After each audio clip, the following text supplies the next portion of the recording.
Okay, my dojo friends, I know that you like to see different types of art and culture. This is a bronze statue that I bought. You know who this is if you're in the martial arts.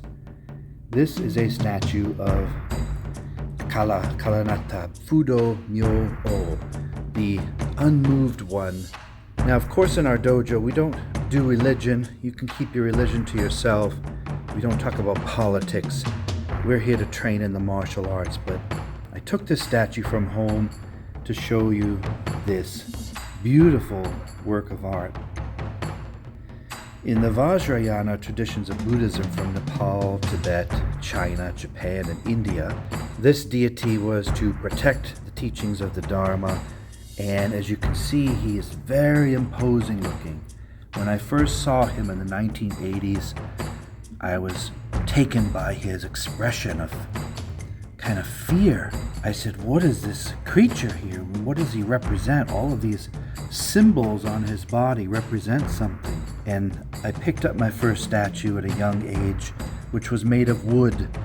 This one is made of bronze.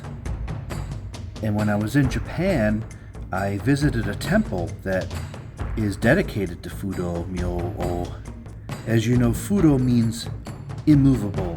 Now, in the 9th and 10th centuries, Fudo was often represented in a standing form, sometimes depicted on one knee as if rising to fight up.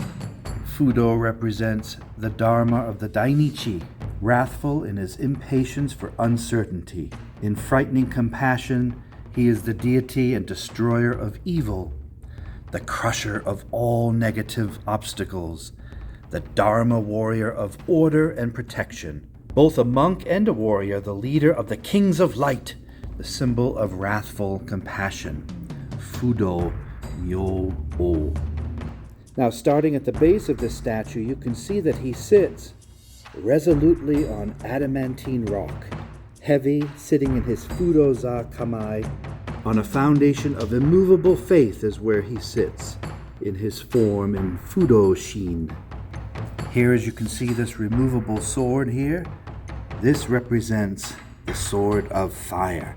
And if you look down here, you can see the Kongo thunderbolt.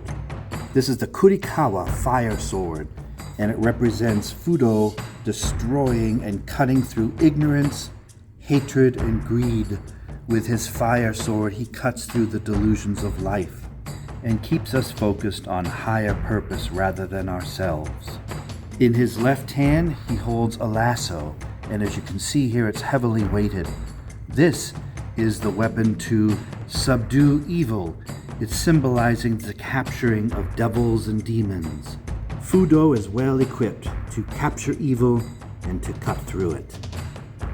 The necklace that he dons represents overcoming the poisons of the world. He wears a lotus crown on the top of his head, showing the watcher that he is fully enlightened and seeing all things. In his scowling gaze, you'll notice that one eye goes up and one eye goes down, one toward the ten and one toward the chi, one tooth up, one tooth down, snarling at all realms, both above and below. Fudo is surrounded by a ring of fire, and this fire represents the burning of anger and passions in order to purify our mind.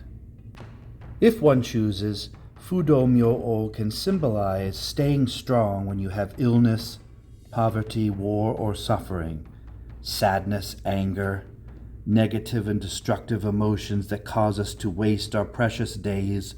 Fudo teaches us to cut through our own ignorance and passion. He is the fierce martial warrior of protection and light.